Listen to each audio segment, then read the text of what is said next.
তো hey guys, আসসালামু আলাইকুম। কেমন আছেন সবাই? মনে হয় সকলে আলহামদুলিল্লাহ ভালো আছেন।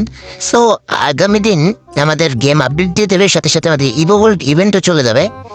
আমি দেখেছি ওখানে যে 4টা গান আসবে, সে 4টা আমার কাছে আছে। তাই আমি আজকেই আমার ইভো গানে স্পিন মারবো। 700 এমন আছে।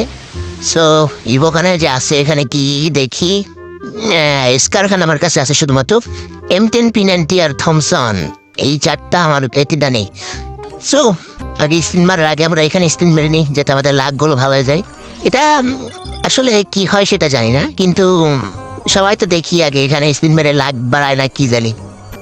সো স্পিন মারতে থাকি, দেখি একটু লাখ বাড়িয়ে নিই, তারপর স্পিন মারবো।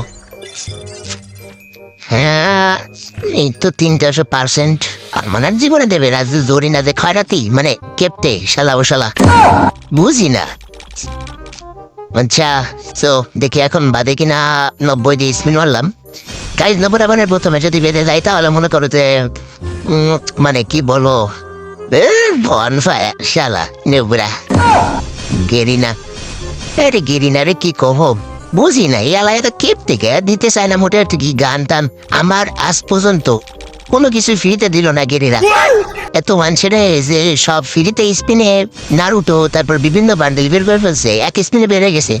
বাট 20 ডায়মন্ড স্পিনে স্পিন করলে ইভো একটা বেড়ে গেছে। আল্লাহ এত কেপটে আমার পরে, বুঝি না শালা। আর এই ক্যাপ্টেন মাইয়ার নিয়ে বলে সবাই নাকি টানাটানি করে।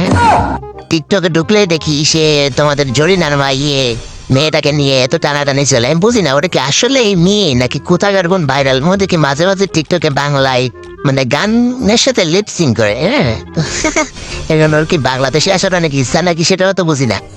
যাই হোক, যার দরকার সে নেবে, তখন ওই কেপটে বা শ্বশুরের খেলা বুঝবে যে কিরকম মজা। আল্লাহ যদি একটা ডায়মন্ড দেয় তারপরে আমার কথা মনে করো। তো গাইজ আর মাত্র মনে হয় কত 193 ডায়মন্ড আছে। এখন আর 2টা স্পিন মারতে হবে। সো গাইজ বেশি করে চাপ দেনি, একটা না একটা P90 বা কিছু একটা দিয়ে দাও দাও গাইজ দাও। এই কি দেখলাম এটা ভাই, M10 বাদে গেছে।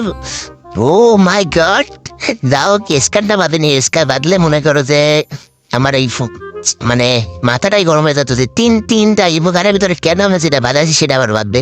আমার আগে একবার এরকম হয়েছে জরিনার পরে তো আমার এই জন্য সবচেয়ে বেশি রাগ। একে তো আমার আইডির লাখ খারাপ করে দিছে, এরপরে কোনোদিনও ফ্রিতে আমার কপালে মানে একই কথা যে লাখ খারাপের জন্য কিছুই বাদে না। সো গাইজ ইভো গান তো বেঁধে গেছে। আজ পর্যন্ত এই সকলে সুস্থ থাকবেন, ভালো থাকবেন, আল্লাহ হাফেজ।